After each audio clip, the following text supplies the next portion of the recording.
Please introduce yourself when you're ready, and you may begin. Good afternoon, Mr. Chairman, Madam Vice Chair, and Commissioners. My name is Doug Burnett. I'm the President and CEO for SaskTel. It's my pleasure to be able to introduce you to the rest of the panel today. To my immediate right is Katrine White, Vice President of Consumer Services at SaskTel. To Katrine's right is Andrew McKay, Manager of Regulatory Affairs at SaskTel. To my immediate left is Daryl Godfrey, SaskTel's Chief Technology Officer. And to Daryl's left is Bill Beckman, Senior Director of Regulatory Affairs. SaskTel's position here today supports the continuation of the Government of Canada's current wireless market policy, favoring at least 4 facilities-based carriers. We believe that this policy is succeeding and that there is no market failure that requires regulatory intervention. It's our view that regulatory intervention in the form of mandated MVNOs is not in the long-term interests of anyone and will harm the existing 4th carrier market disruptors as well as Canadian consumers and businesses by reducing the incentive for all providers to invest in quality networks. We would urge you to exercise patience and allow for the continuation of the current policy. We submit that this policy is delivering the pricing and innovation benefits of competition to the customers throughout Canada. SaskTel is the largest provider of wireless services in Saskatchewan. We also offer television, traditional landline, and security services, and we are the largest provider of internet to both rural and urban customers, both offering wireline and fixed wireless solutions.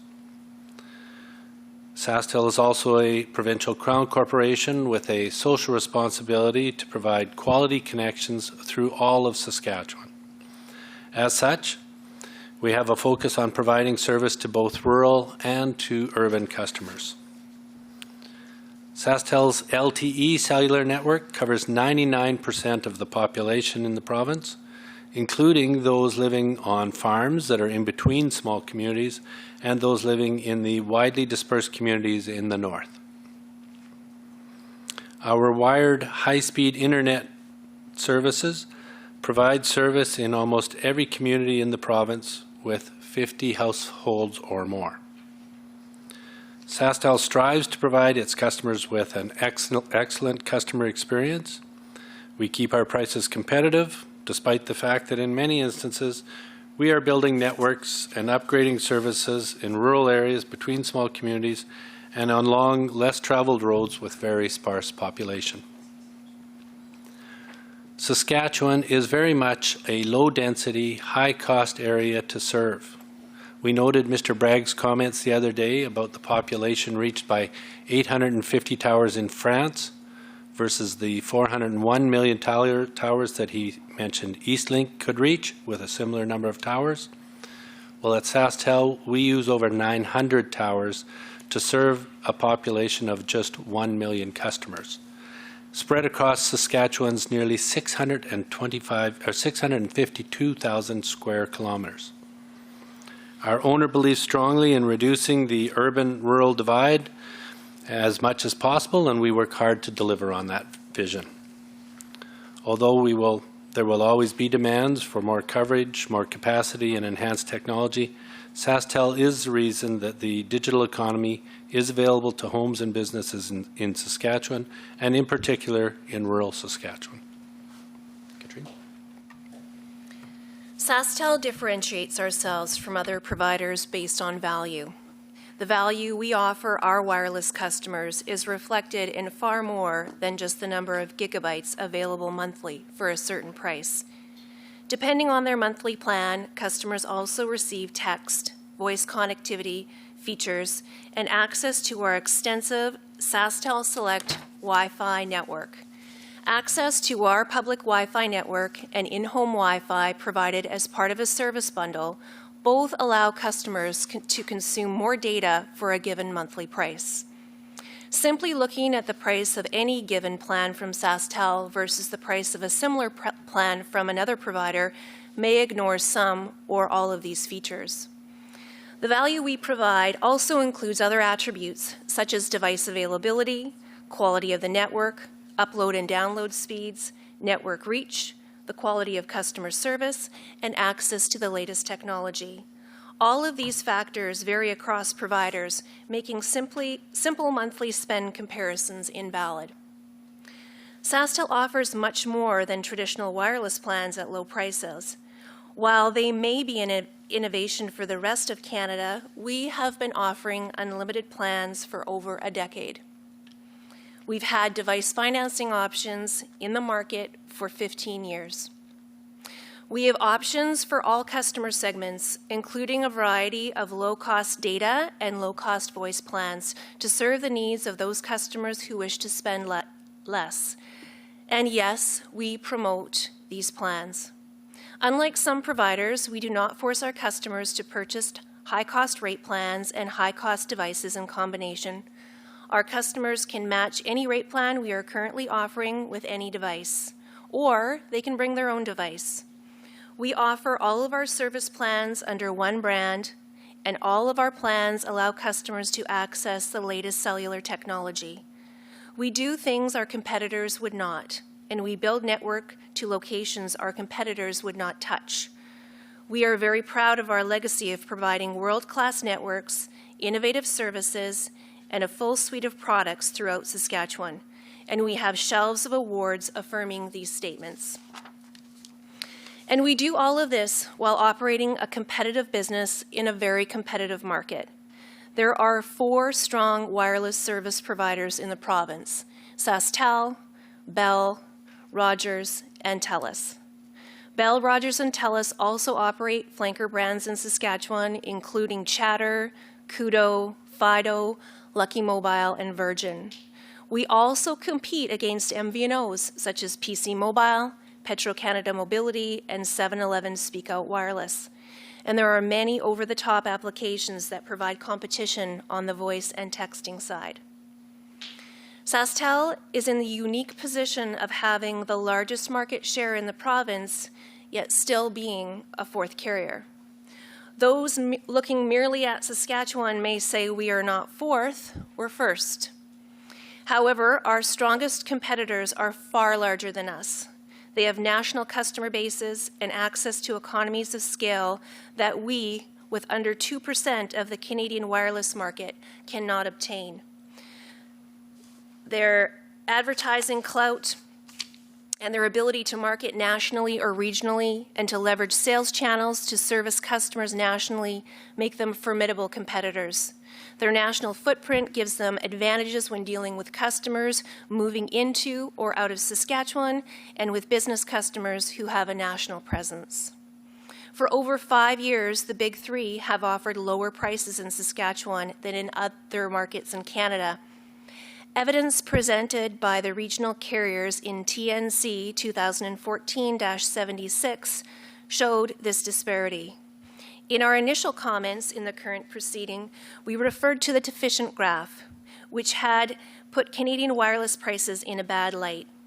We plotted SaskTel specific results using similar calculations and then reworked the graph, and it clearly shows SaskTel's position to be much more in line with countries such as South Korea, Japan, and the United Kingdom.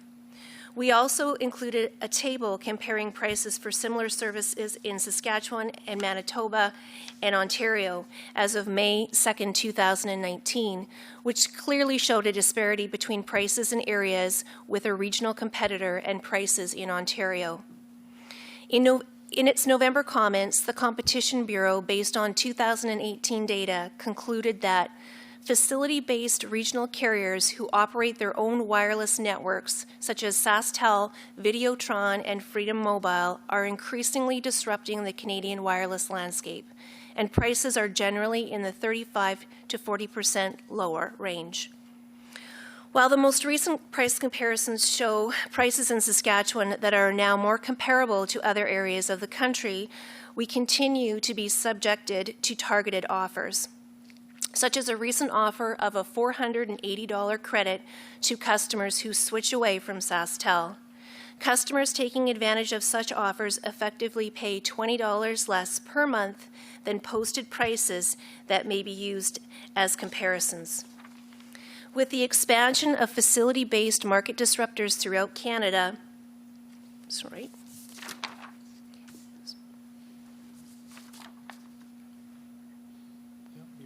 Am I in the right spot? Yeah. Okay. Right here? With the expansion of facility-based market disruptors throughout Canada, the benefits of their presence are also being felt throughout Canada, as Doug will explain. We believe that the evidence shows that fourth carriers are having an expanded impact on the Canadian wireless market. The Competition Bureau confirmed this in its comments filed in November. Those findings are summarized in paragraph 37, which concludes that competition from regional carriers has had a significant effect in disciplining the price of the Big Three. That paragraph also notes that where the Big Three face competition from regional providers, they charge lower prices and they provide higher plan limits, which results in lower per gigabyte prices and greater data usage, all with no impacts on quality. Locations where a strong fourth carrier is present continue to grow. In its January comment, the CWTA noted that Freedom Mobile has now launched or announced plans in each of the remaining census metropolitan areas, which the Matrix study had found to be without fourth carriers at the end of 2018. The fourth carriers may not have reached a 5.5% share in every market, but they're well on their way. Facilities-based competition is taking hold throughout Canada, and as a result, wireless prices are quickly becoming more affordable across all of Canada. While there was previously a significant gap between prices in Saskatchewan and those offered by the Big Three in other regions, that gap has closed considerably, mostly in the form of national prices declining. I note that the Commission reported on this in its 2019 monitoring report, which indicates that 2018 prices for mobile services offering 150 to 450 minutes of voice service and up to 1 gigabyte of data decreased by approximately 22% when compared to 2016. While prices for mobile services offering 2 gigabits of data or more decreased by approximately 32% compared to 2016. PwC released reports in December of 19 and January of this year studying the impacts of recent changes in the national wireless market.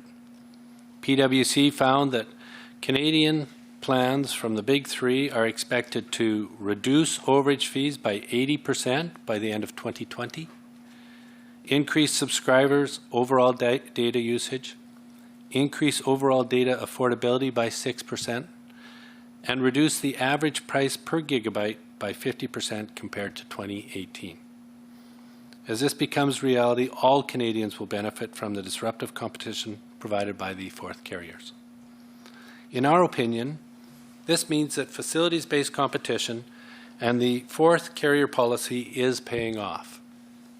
It means that despite the perceptions that some have voiced in the press and everywhere and elsewhere, no urgent market problem exists which is in need of additional regulatory intervention. As the Bureau's report warns, introducing mandatory MVNO service in Canada is likely to harm the fourth carriers the most. And we believe that it will also have the impact of reducing infrastructure spending from all of the existing network operators.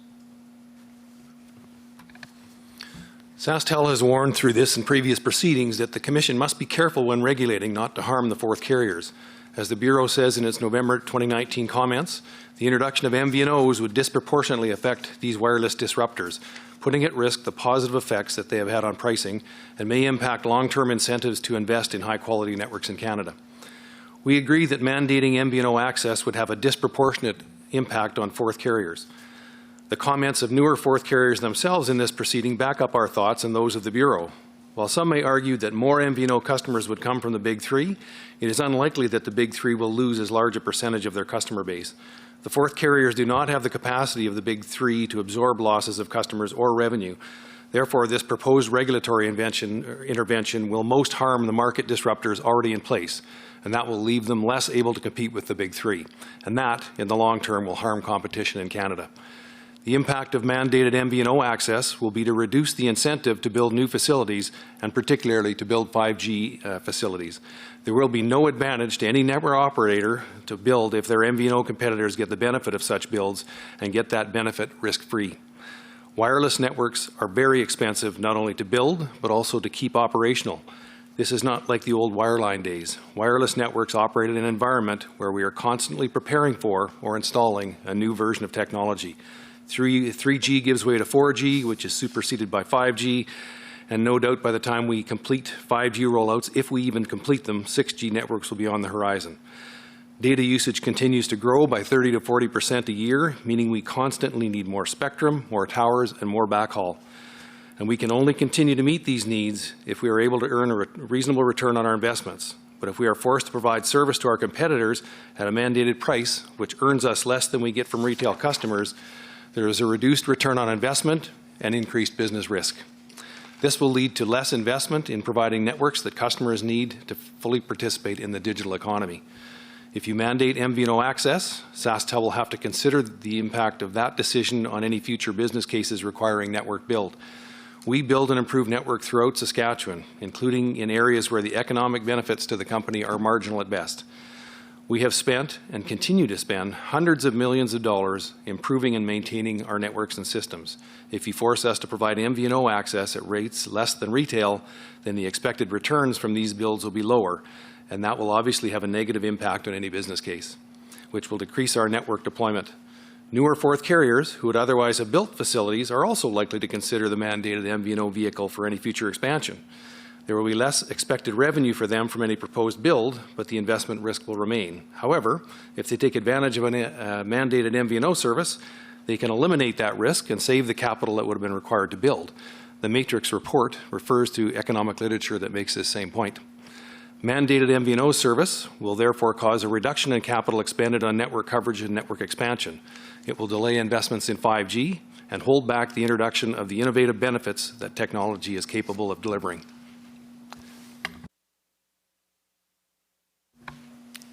It's our opinion that there is no market failure requiring the Commission to change its facilities-based competition model and to adopt a new regulatory policy aimed purely at reducing wireless prices. A singular emphasis on monthly spend ignores the fact that to a customer, wireless service is more than just a monthly price. It's also the value that the customer obtains from the service. If regulatory action led to Canadians paying the lowest wireless prices in the world, but with networks that trailed the world in quality, accessibility, and innovation, customers would not be well served. It is our view that mandating MVNO access in pursuit of the narrow objective of lowering the price per bill will not contribute to the well-being of Canadians. Market disruptors who would have otherwise expanded their networks will reduce that expansion and potentially even move from the facility-based service model to becoming MVNOs themselves. Service providers facing revenue streams which are declining as a result of regulation will have no option but to respond by reducing costs, and those cost reductions will undoubtedly include things like reducing facilities deployment, degrading customer service, delaying technology upgrades, or some combination of those factors. None of these things are good for Canada in the long run. Prices are already falling across Canada as a result of the growth of the fourth carrier market disruptors. Mandating MVNO access will hurt the fourth carriers, which would, in all likelihood, disrupt the price changes that are already occurring. SaskTel's position in this proceeding is very simple. We say competition is strong, prices are dropping, and the service delivered is world-class and of great value to the customers. Regulatory intervention in the form of an MVNO mandate is not required and would harm the market disruptors that have brought about this market reality. We urge the Commission to continue to be patient and allow for the continued development of benefits from the facilities-based competition. We thank you for the opportunity to present today, and we are happy to try and entertain your questions. Thank you. Thank you very much. Commissioner Levy. Good afternoon. Thank you so much for coming to snowy Ottawa. You have announced a policy of be patient, and I guess in the course of my questions, perhaps at the end we will know when and how our patience can best be assessed to have paid off. So let's keep that in mind. I want to start first with the questions that always come up vis-a-vis SaskTel, and that has to do with the questions of market concentration.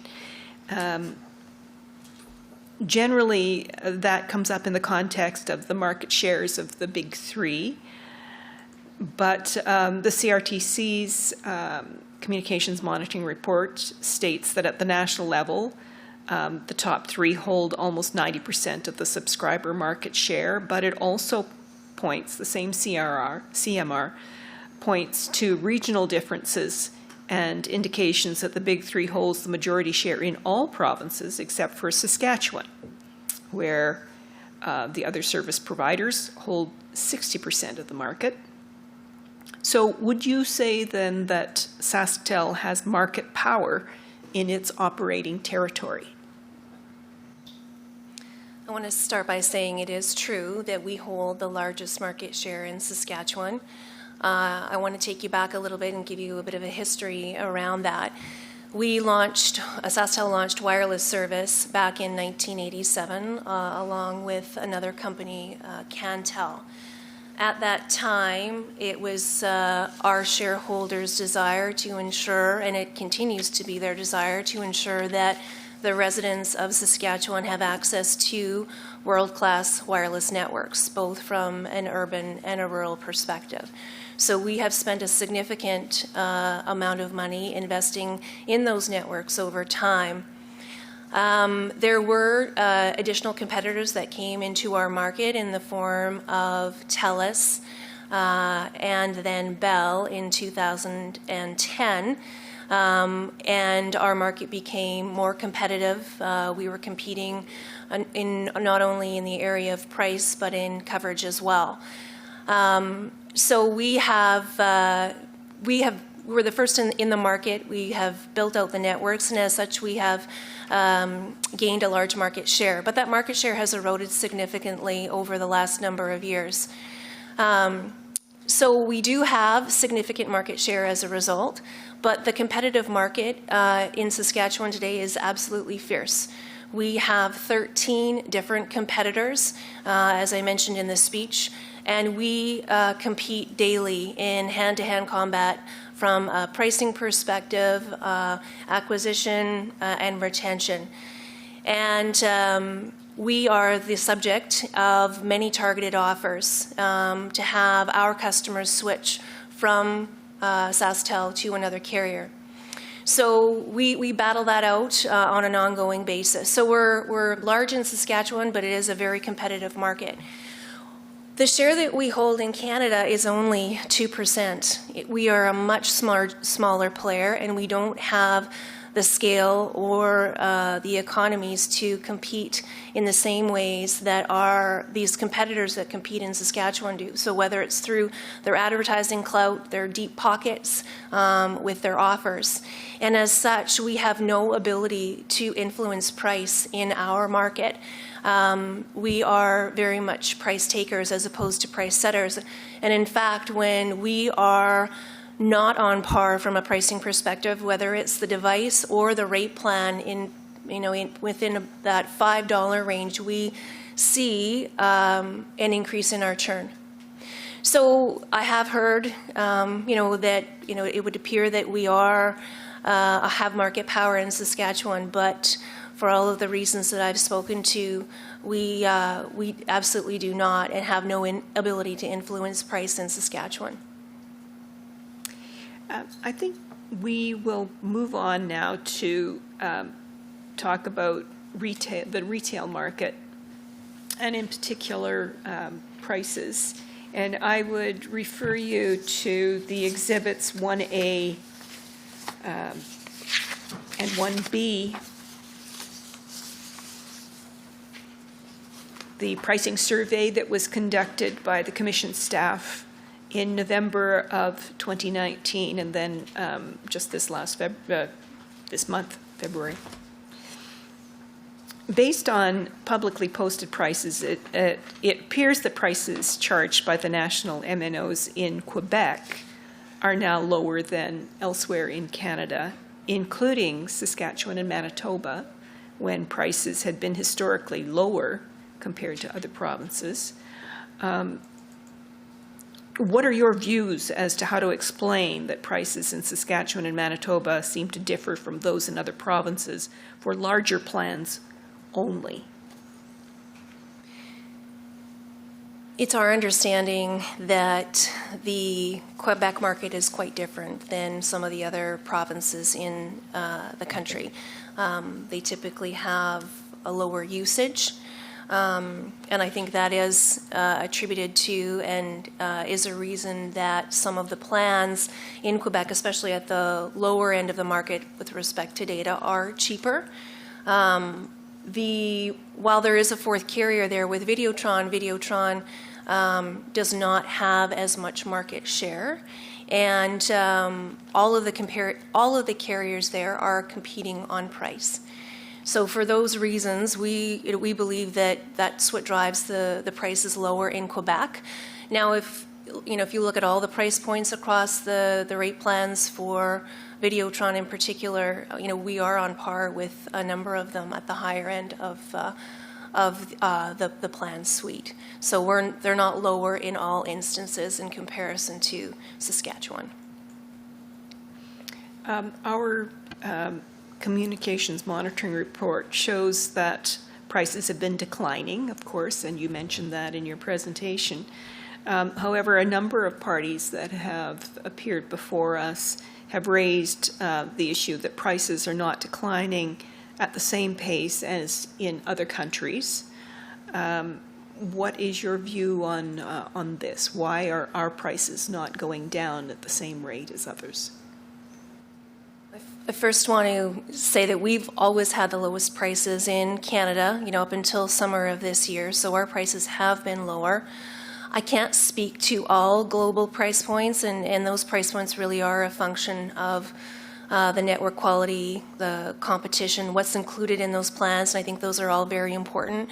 The one example that I will refer to, though, is I was doing a recent comparison of our plans versus the carriers in the U.S., and I find that our plans are pretty much on par from a price point perspective, but when you do the US dollar conversion, they're about 30 to 40% more expensive than ours. And what I also found to be interesting in comparing those plans is, especially in the unlimited suite, which is very a hot topic in these hearings, our unlimited plans allow our customers to tether any device without any limits. So, if you have your cell phone with an unlimited plan and you want to tether your tablet or your watch or whatever it happens to be that you want to connect the internet with, we don't limit or charge anything for that. In the U.S., for example, the Verizons, the T-Mobiles have allocated a certain amount of data that you can have for mobile hotspotting. So it's not an apples to apples comparison. Many parties to this proceeding, including yourself, have pointed to price declines in Canada as a sign of increased competition.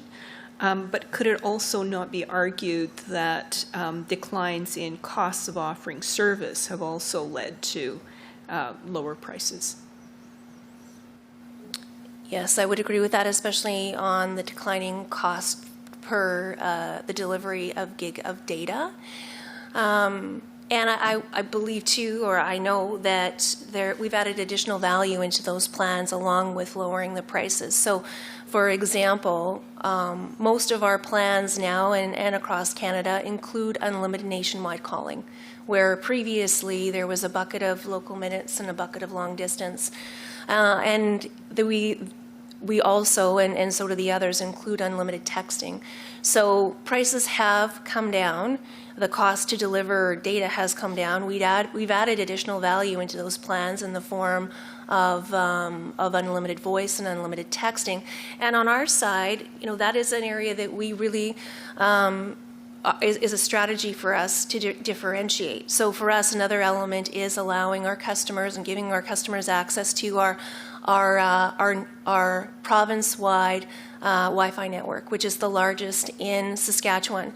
So just to give you an example of how meaningful that is to our customers, all of our customers automatically authenticate to that network when they are in a location.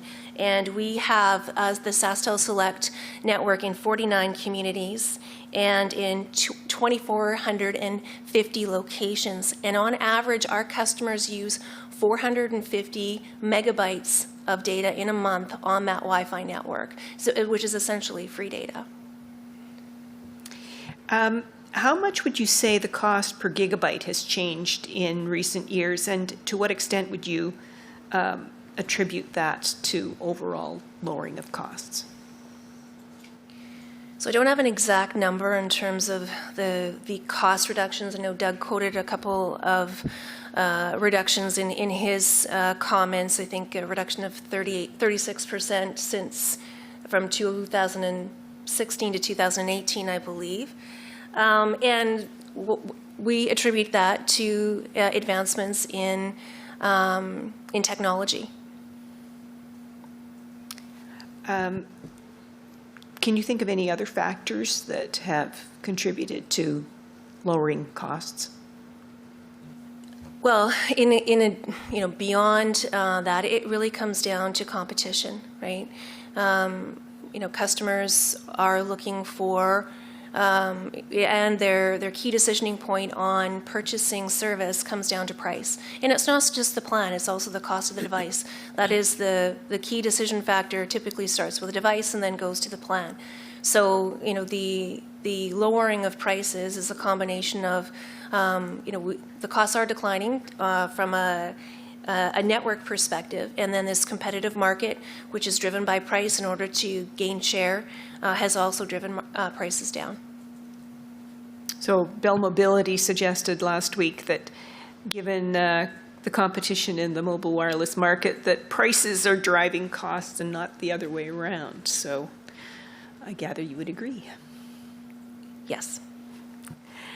To what extent are your medium and long-term investment plans for your mobile wireless business sensitive or dependent on its specific level of profitability? For instance, do other lines of your business, broadband, wireline services, do they subsidize the investments in the infrastructure on the mobile wireless side?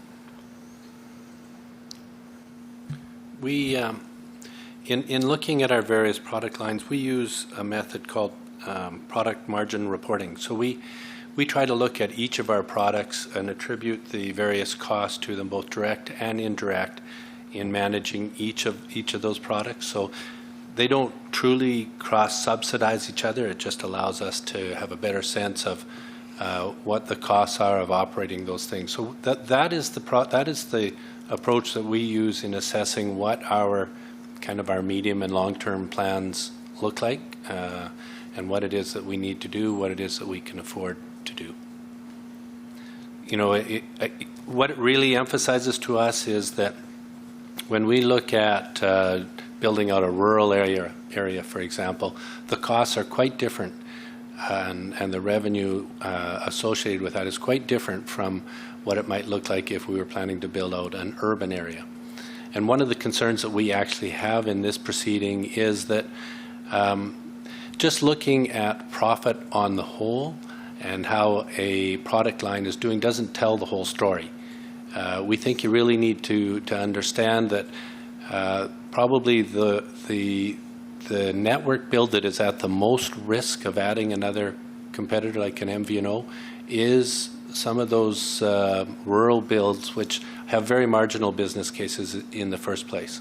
There are other aspects of the network, urban builds in particular, could potentially handle another competitor without going underwater. But a lot of what we do in Saskatchewan is some very marginal builds in trying to expand our network into the rural areas.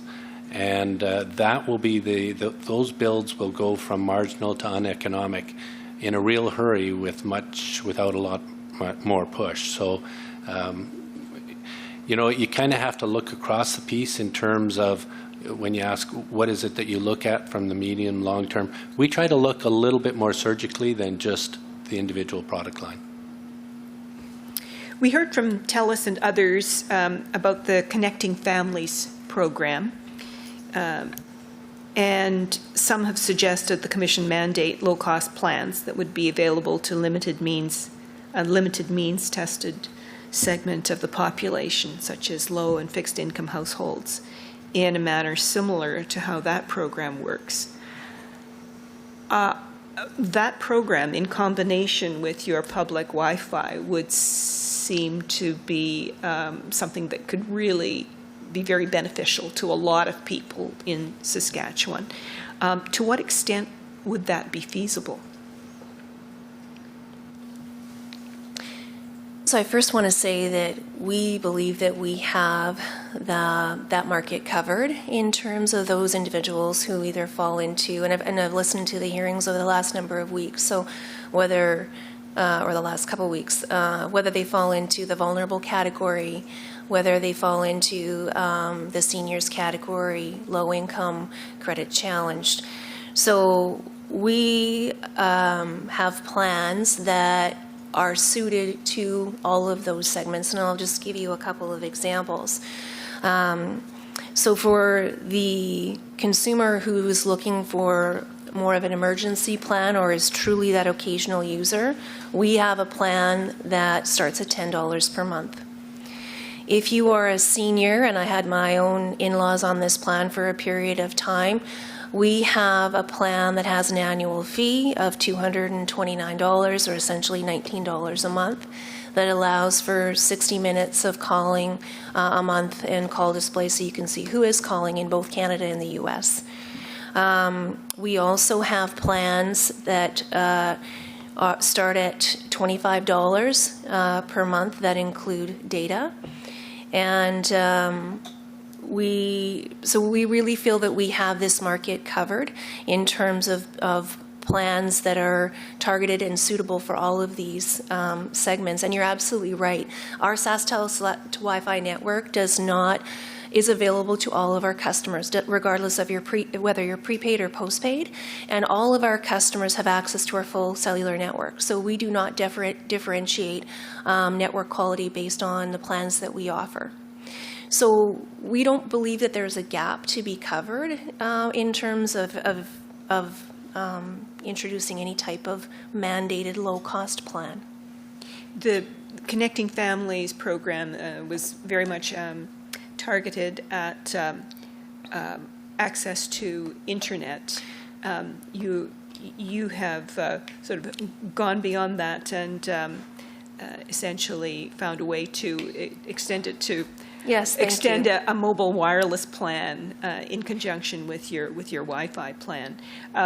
Now, in Exhibit 3, I take your point that you have made strides in attempting to cover off some of that market, but you'll notice that in Exhibit 3, there are a number of plans that have been proposed by various groups, and in particular, the Coalition for Cheaper Wireless Service is asking for a mandated unlimited talk and text plan with 4 gigabytes of data for $30 a month, available without a credit check, and it is bring your own device. So should a device be added to that, their remarks suggested that that would then open it up to a credit check because you're talking about an asset like that. But how do you feel about a mandated plan of that size and magnitude? Right. So just wanted to confirm. So I've heard a variety of different proposals, but the one that you're speaking to directly is the 4 gigabyte plan for, I'm sorry, the price point was? $30. $30. So I'll give you what today we have a 2 gigabyte plan for $40 and we have a 5 gigabyte plan for $50. So, mandating a plan that is 4 gigabytes of data for $35, creates a significant reprice for us. So that is a concern for us. But your plans right now, I've just been on your website, you reduce them by $15 a month if people have their own device. So Right. would that really take that far from this price? Right, so the numbers that I'm quoting you are on the prepaid side. So Okay. that doesn't include a device. So our lowest cost plan that includes data on the postpaid side, so that's which would include a device, we've got 1 gigabyte for $65. Now, if you were to bring your own device, our current discount is $25. So that would bring it down to a 1 gigabyte plan for $40 for the first year. So and our next plan is 5 gigabytes for $80. And if you were to reduce that, that brings that down to $55. So we're not quite in the ballpark of what you're talking about, and we believe that it's important to have plans that fit customers' needs. I think a 4 gigabyte plan is a fairly healthy and robust plan for the data usage that we're seeing overall. On average, on our hard cap plans. So not on the unlimited plans, our average usage is 2 gigabytes per month. So, a 4 gigabyte plan affords customers a significant amount of data and usage. And I would argue that, the average person, and I'll speak to one of my children, she's on a 1 gigabyte plan. And she is, accessing the internet. She's being very social and watching video. And that 1 gig plan, suits her needs, that in combination with the Wi-Fi that's available through our network and the Wi-Fi that's available in home. So I'm not certain that a 4 gigabyte plan is the right benchmark in terms of what we should be looking at if we're looking at, some type of a mandated plan for those more vulnerable and cost challenged segments.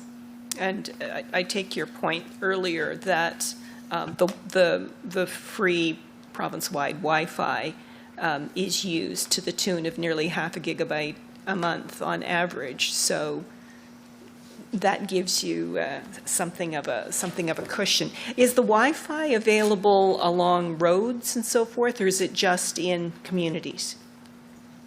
It's just in building, right? The Wi-Fi is just in building. So we have it in 2,450 locations, so it would all be in building. But the majority of our data traffic, 80% of our data traffic is in building.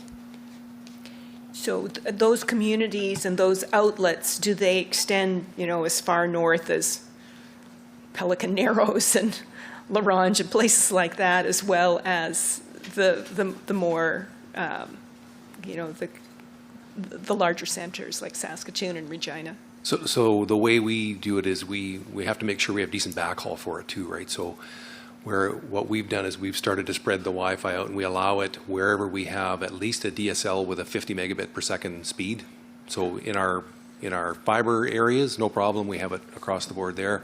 But any community that we have at least 50 megabits per second, or at least 25, I guess it is, any community with at least 25 megabits per second of DSL, we'll give it to those communities as well. And then we go to businesses and ask them if they would be willing to have it in their building. So La Ronge, I'm not sure if we have it there or not yet, but if we don't, we probably will. I think we have 25 megabits per second to something like 350 communities in Saskatchewan today. We don't offer it in all those yet, but we will over time. So what's the most remote? What's the most remote? Do you know?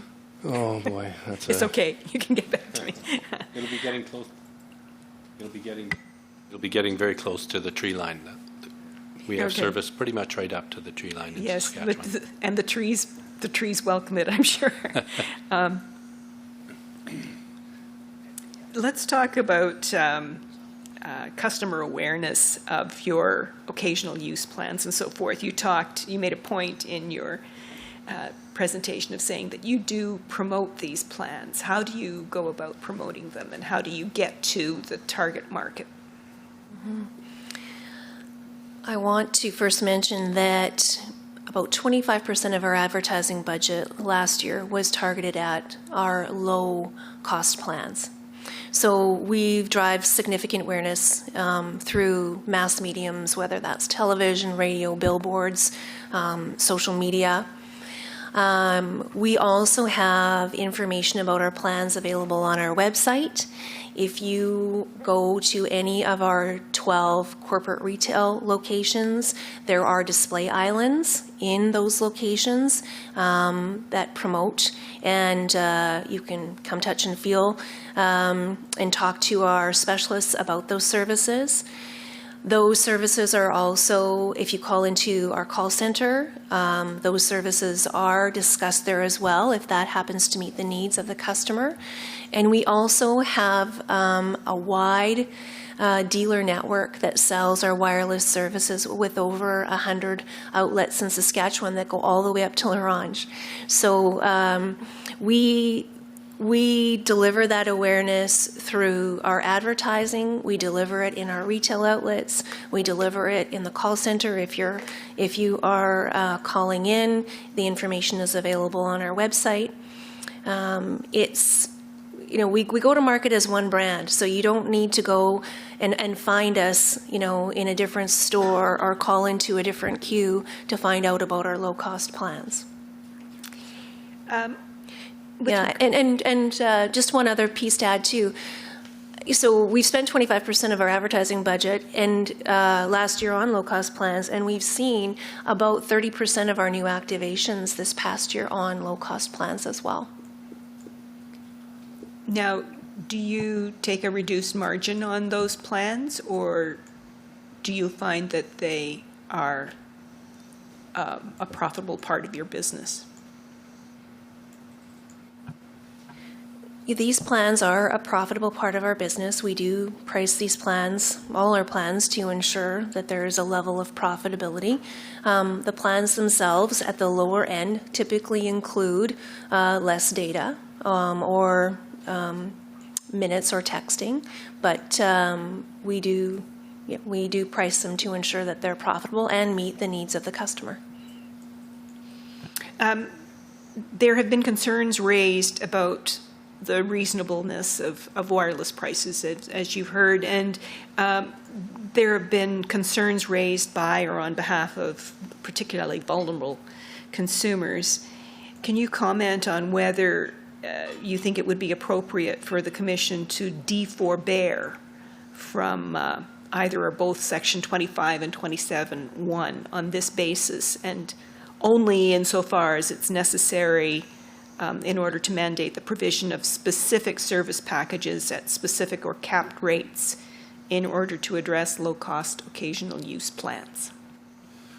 So we don't feel it's appropriate that you deforbear from that. We don't feel there is a need for it. We feel we have plans that meet that market, and therefore there's no failure, nothing that you would have to address.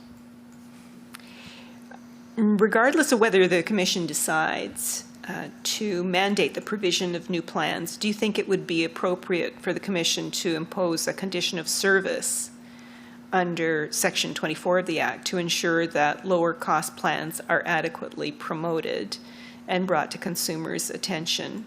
I take it that you feel that you've covered that off sufficiently.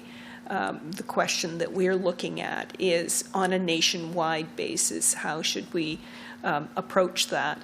And in particular, what we're looking at and what we've been asked to consider are requirements for wireless service providers to ensure that customer service reps are properly trained, that they provide prominent links to the plans on websites and so forth, and visually display information regarding the plans in their stores and so forth, which you have already addressed in terms of your business, but in terms of nationwide. What do you think?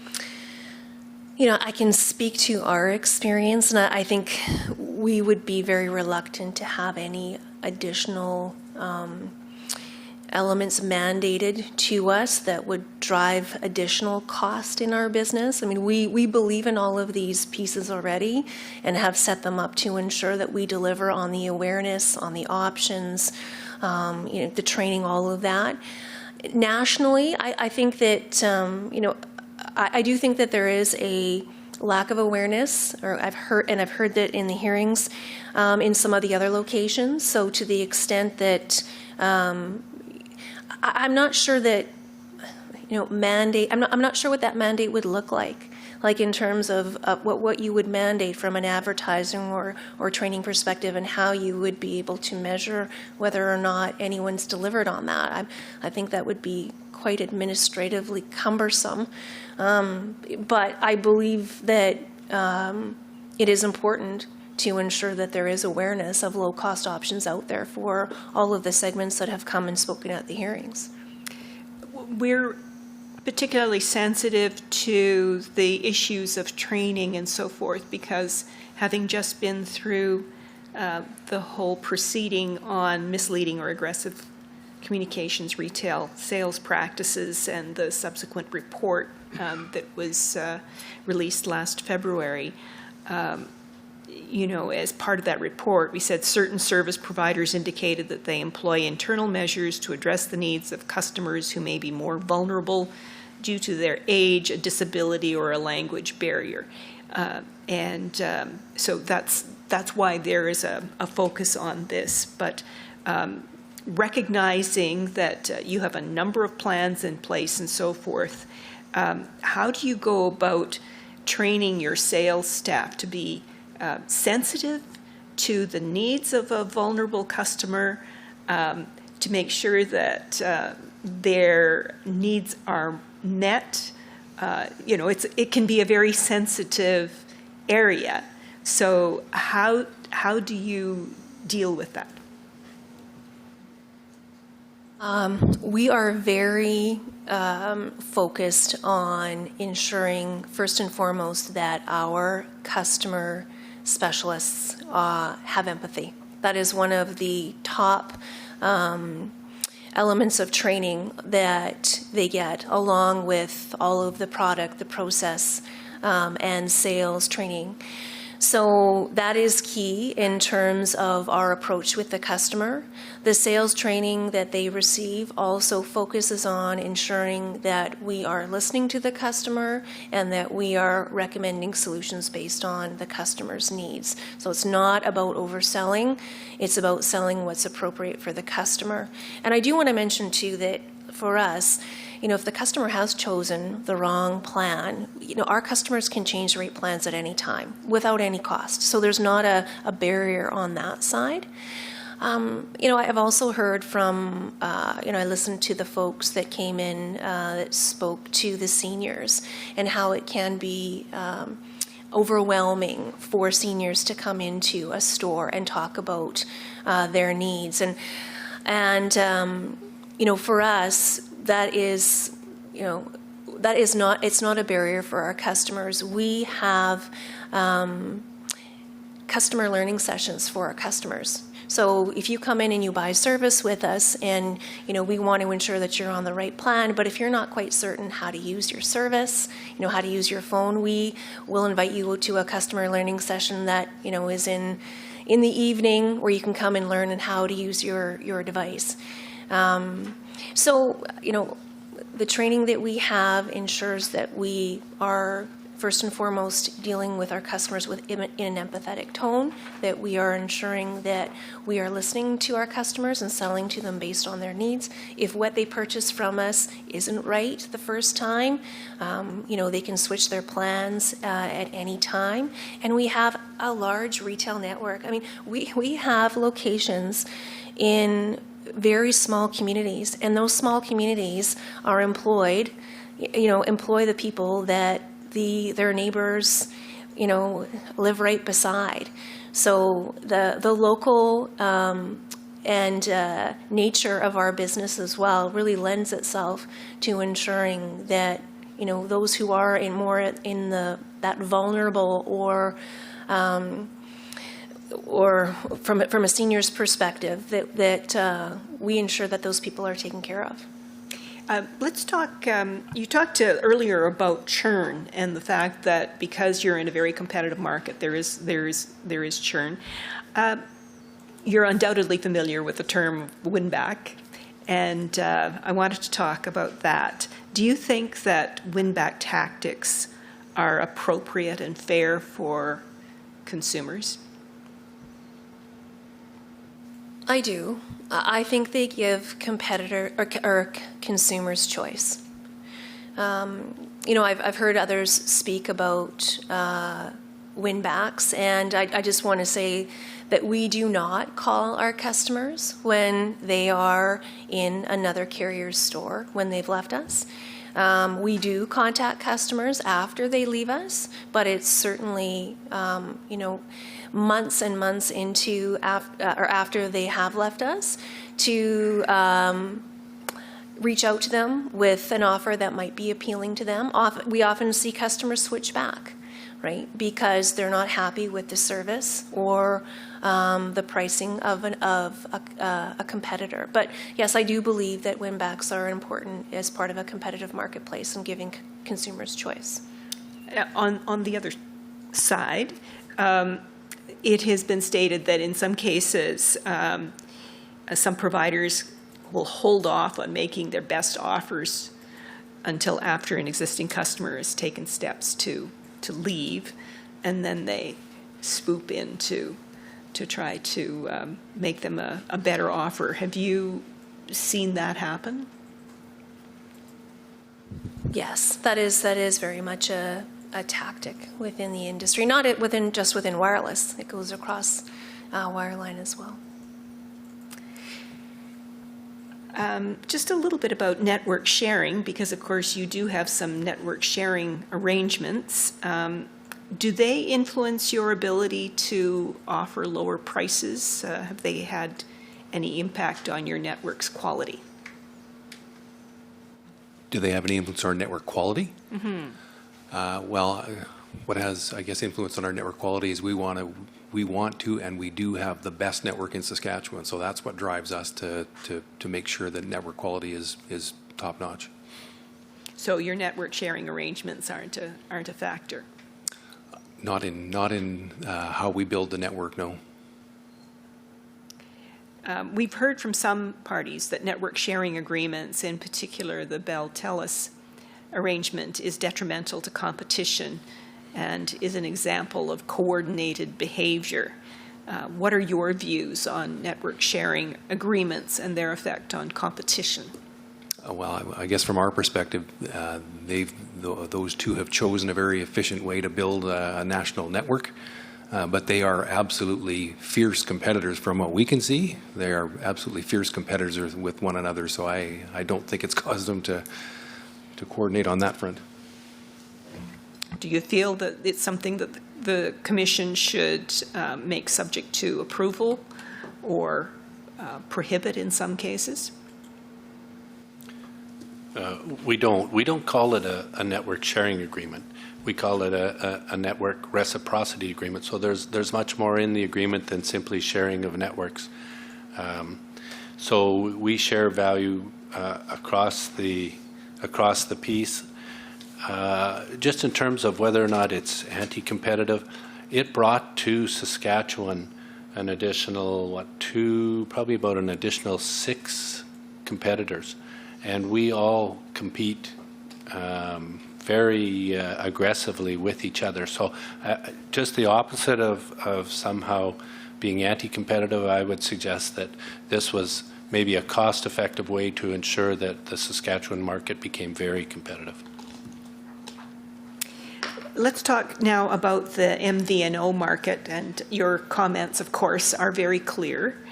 The Competition Bureau states that an MVNO market occurs naturally when one or more of the following conditions exists. Number one, excess capacity at the wholesale level. Secondly, if there's no differentiation between the MNO offerings. And thirdly, there's a willingness for MNOs to negotiate MVNO agreements. And the Bureau further states that these do not exist in Canada, but comment on the extent that these do not exist in Canada. Oh, you said they don't exist in Canada, but the Bureau says they do. How do you feel about that?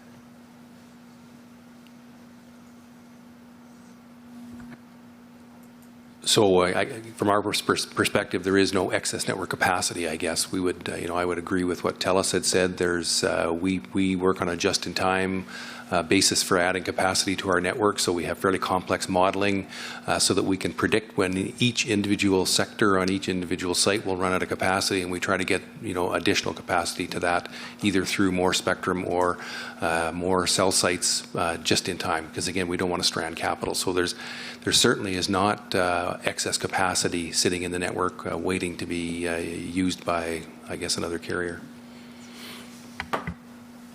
And you feel there's sufficient differentiation between the MNO offerings? I might just step in on that one. I think, am I speaking? Sorry. I think I might step in. I think the thrust of Katrine's description of the value that SaskTel brings to the product offering in the wireless market is pretty suggestive that there is a lot of differentiation between MNOs, at least in Saskatchewan. And I think that you can conclude that within the Canadian market, their MNOs are trying desperately to differentiate themselves one from another, either through the branding exercise and the strict adhesion to the brand exercise that Bell is doing, by some of the social things that TELUS is trying to do and being personal with its customers, and by the things that we're doing and adding value to our product offering all the time. So I think that there is a lot of differentiation. If the Commission were to mandate MVNO access to Bell and TELUS's network on a national basis, would the Commission also need to mandate access to SaskTel's networks in order for the mandate to be effective nationally, given your network sharing arrangements with those other carriers in certain areas? So we don't believe so. We think that if the Commission did decide to mandate MVNOs nationally, within the province of Saskatchewan, Rogers would be able to provide MVNOs, and I would suggest that if an MVNO does come to the province, it will probably have the biggest impact on SaskTel. SaskTel has the majority of the market share in the province, and as a result, SaskTel will no doubt be incented to want to negotiate that. We would see some value in carrying the wholesale traffic, but even if there wasn't a successful negotiation between SaskTel and an MVNO, the MVNO would still have access to the Rogers network. I'd also suggest that there may actually be some benefit to limiting it to Rogers network versus SaskTel's network if you accept the argument that adding another MVNO in some of the rural locations is actually going to jeopardize fourth carriers and jeopardize investment in rural locations. Because SaskTel's network has a significant rural build, Rogers network, on the other hand, is built primarily around urban centers. So the network, the MVNO can operate through Rogers network, can do everything across the whole province, because of course Rogers has a roaming agreement with SaskTel, so the MVNO would be able to roam throughout the province. They just simply would not be able to sell phone numbers from those locations. So our suggestion would be, no, you do not have to mandate SaskTel. Another consideration for you might be just the pure cost of implementing an MVNO.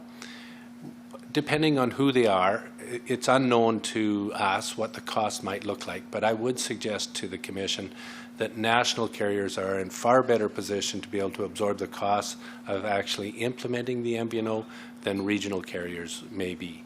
And so just another reason that we believe if you decide to go down that road, that limiting it to national carriers is the appropriate thing to do. Just a quick question on essentiality, and I take your position, but we're trying to posit what might be. Some parties have argued that wholesale MVNO access is not an essential service, in the same way as wholesale roaming was found to be essential in 2015-177. And I take it that's your position as well. But I'm trying to get a sense of how the essentiality test should be applied to this service. So what is the appropriate service or facility to apply the test to? Is it RAN access or MVNO access? Is there a difference between the two in your view? Like where would it enter? So certainly, I think Daryl would tell you there is a difference between RAN access and MVNO access. You can't be an MVNO if all you have is RAN. There are other pieces required. And certainly we would argue that it is not essential because you can become a provider of wireless service without being an MVNO. There are other ways to do it. The retail market is those customers buying wireless service, not those customers buying wireless service through an MVNO.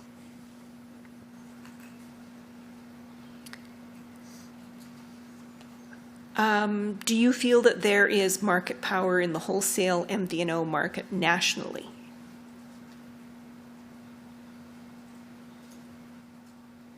No, we don't.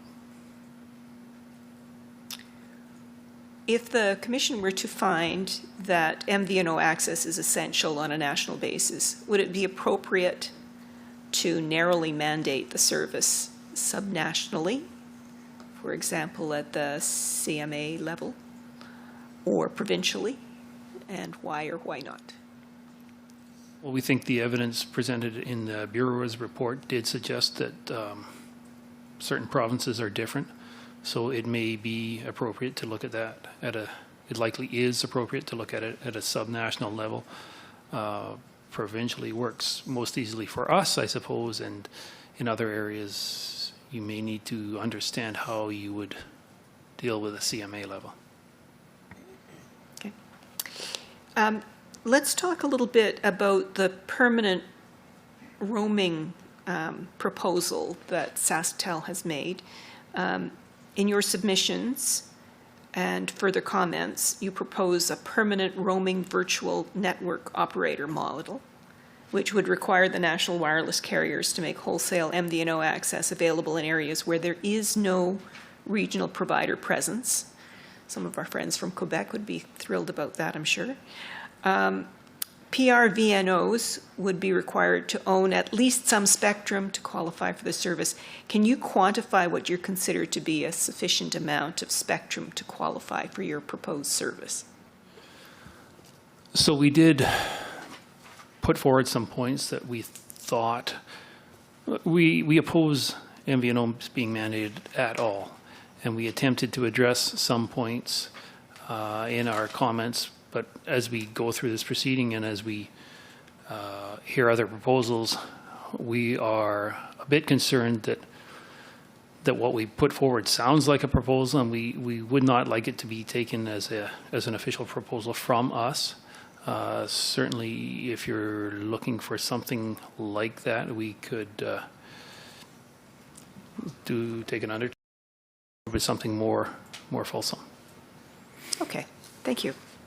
I would just add that some of the things that we put in that model that the Commission extracted from us that we believe in were the reliance on and continuation of the facilities-based policy that exists now, the requirements to negotiate for any terms of agreement, for the terms, I guess, under which the MVNO would have access to the networks. But we can look at it again. We're not by any suggestion putting a model forward. We've tried to deal with the question that was asked by the Commission and do not believe that MVNO should be mandated in any way. Talking about the Bureau's model and setting aside their conclusions, with respect to the competitiveness of the retail market, which I acknowledge you don't agree with. What's your view on their proposed MVNO model? I know you like the idea that it's facilities-based, but do you have any other comments on the model? So I think there's some aspects of the Bureau's model that we would embrace and some that we question. We certainly echo the Bureau's comments, the caution that they raise around ensuring that however you implement MVNOs, that you do it in such a way as to be careful not to harm the existing fourth carriers and put that in jeopardy. We would, as we've indicated, support the concept of mandating it for the big three, excluding the big three from being MVNOs, but not mandating it to the regional carriers. And we did find it troublesome that there might be some form of sunset clause. We do support facilities-based competition. We like that concept. We find it troublesome to think that there's a set period of time within which you would have to build out the network. Where our concern, of course, is simply, I think, the same as has been raised by others, that to enforce that, you will end up with customers that don't have a vendor any longer. So I think there's still a trick there to overcome. I'm not sure that we have an answer, and then of course we do support the Bureau's suggestion that it should be left to commercial negotiation. We very much support that approach. I think the uniqueness of this country necessitates commercial negotiation to take into account the various differences across the country. And if it has to be backstopped by some form of arbitration, I don't think we can give you much help with that. We don't really have a lot of experience with different types of arbitration, but I'm certain that there are different forms out there that would work to ensure that we could get to an agreement. You've just answered a whole bunch of my questions all at one time. Good work. You're welcome.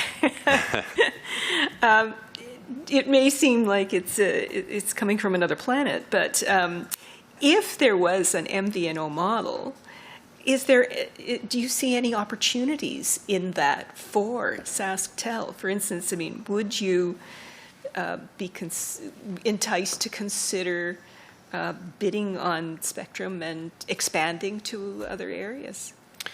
We've certainly talked about it. We've heard the question.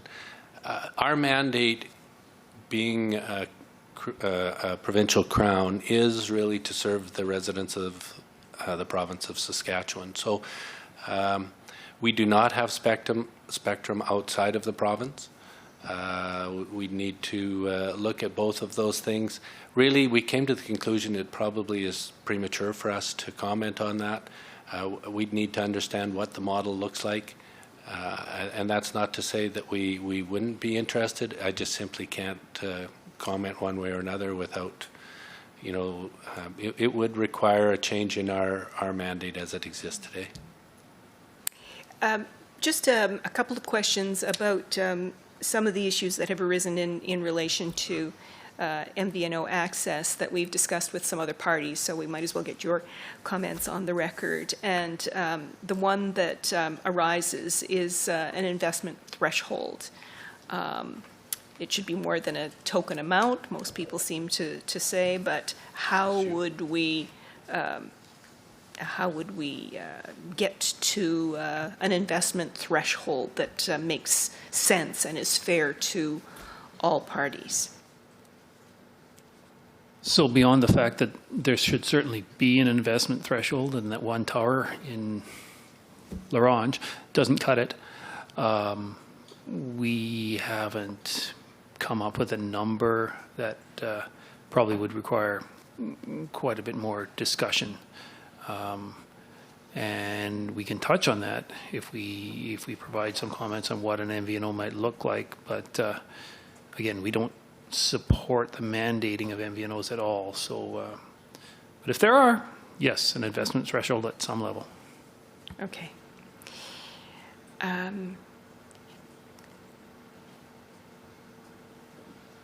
You've submitted that MVNO access, and you mentioned this here, should only be mandated on Bell, Rogers, and TELUS. and you talked a little bit about in Saskatchewan, you thought it would just be Rogers, or that would be your suggestion. But if the Commission were only to apply the MVNO mandate to Bell and Telus because of the advantages of their network sharing agreement, do you think that would be fair? That would provide a national alternative? If you were to only mandate MVNOs on Bell and Telus's network, Bell and Telus would not have the ability to resell that on the Saskatchewan network. Okay, so there would be a gap. hole. Yeah. All of the country, Saskatchewan left out. Right. As we've said, if it is applied to the big three, of course, Rogers would be able to provide that. But as your example, it was just Bell and Telus, then there would be a hole in Saskatchewan. Just a few more questions. One on roaming. Does the current definition of roaming in the roaming tariffs of the NWCs apply to 5G services? So of course, we're not subject to the mandated roaming tariff, so we may not have looked at it as closely as those who are. But on looking at the tariff, it does refer to GSM services, but then when we look at the rates within the tariff, there appears to only be a data rate for UMTS, which, and Daryl will correct me here, but I don't believe that's 5G, so maybe it does, but there's no rate. Okay.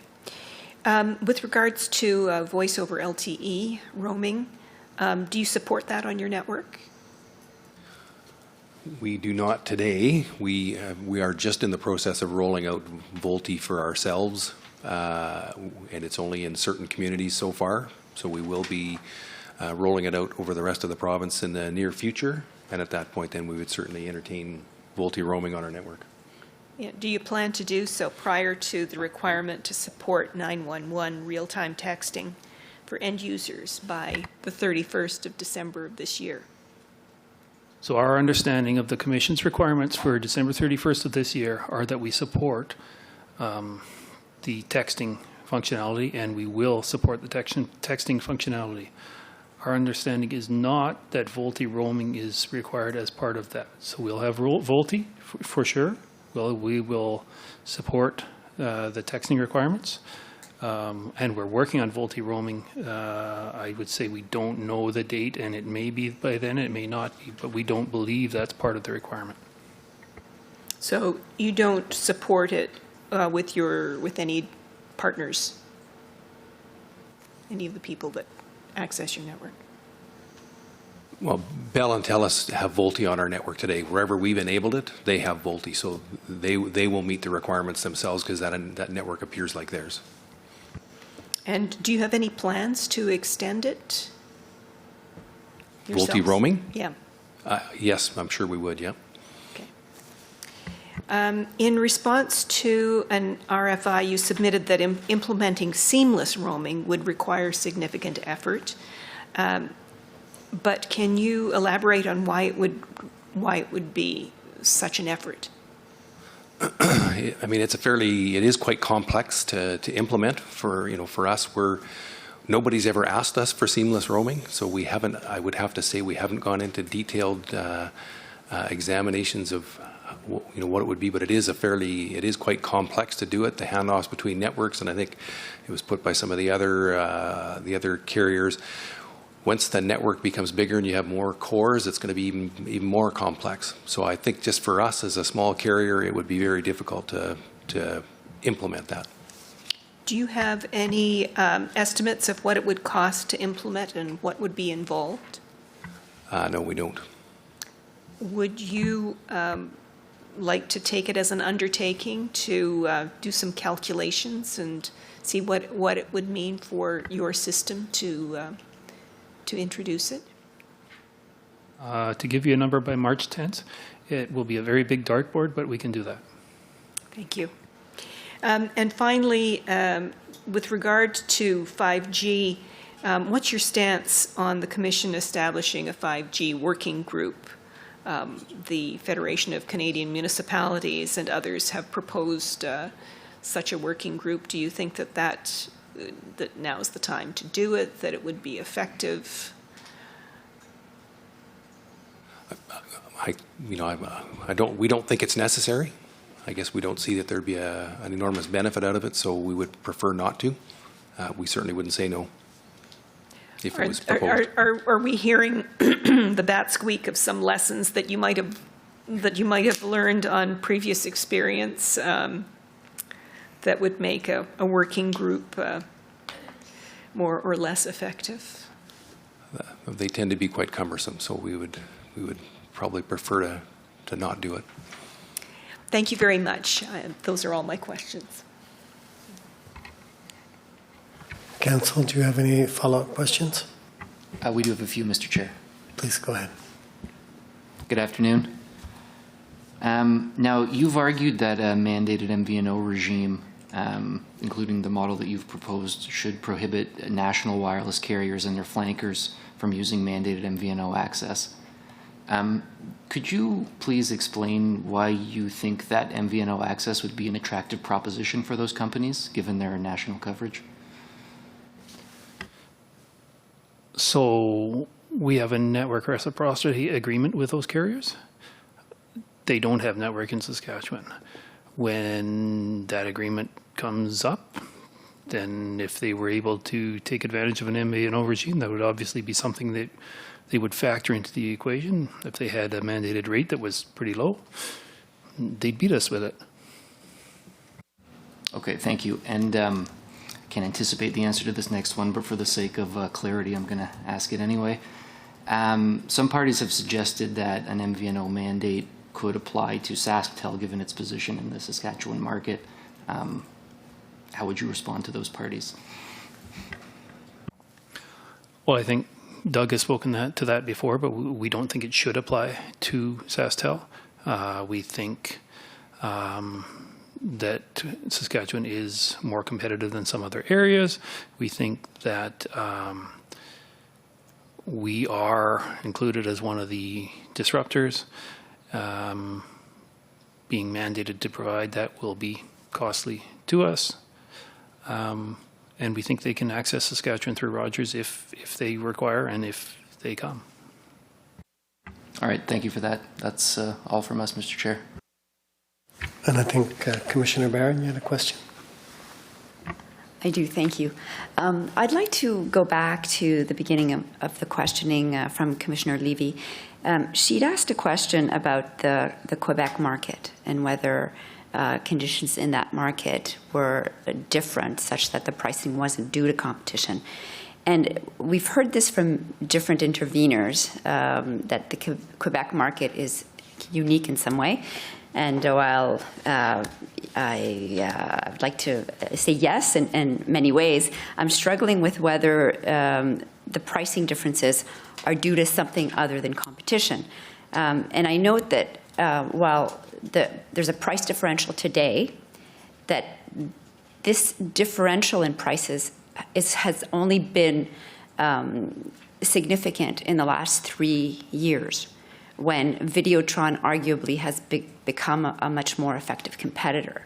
So I'm just wondering, when you say that the Quebec market is unique in terms of the pricing structure, to what elements are you referring? I don't have it in front of me, but I believe that they have a very low-cost low-cost plan that is so that the price point is very attractive. And given from my understanding of the Quebec market, that they tend to have less data usage, the combination of that price point for the value that's included, I think is something that is has been created in order to gain share. So can you argue that that price point has been created because of competition, and that therefore prices in Quebec are lower primarily due to the competitive environment and not to factors other than competition? That would be my perception and understanding. I'm not certain what else would have lend itself to lower that lower price point. I can speak in our market. We tend to we differentiate on pricing as well, but we differentiate more on value than on price point. We don't want to get to the lowest price point. So, when we launched our unlimited plans, that really was the key differentiator for us in order to grow and retain market share.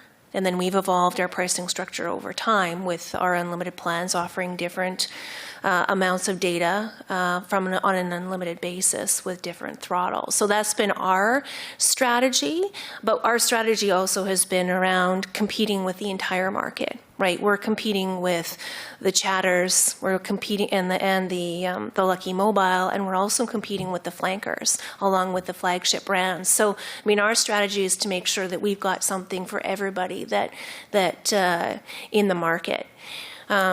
I don't know the Quebec market really well. That's what I can share with you is my understanding. I appreciate that. And if I guess I can summarize, the Quebec market, in your view, competes more on price, and therefore prices are lower. And in the Saskatchewan market, you're seeing competition more on kind of the bundle, the value of the package. Price is always key. Price is absolutely key, and that does drive the majority of the consumer's decision on who to stay with or who to move to. But price can be a combination of the value that you get across all of your services, including for both your mobile and your home services. Great, thank you. Thank you. Council, no other questions? Then that completes your presentation. Thank you very much for appearing and being responsive to our many questions. Thank you for the opportunity. Our pleasure. Bid you a good afternoon. We'll take a 10-minute break before the last appearing party.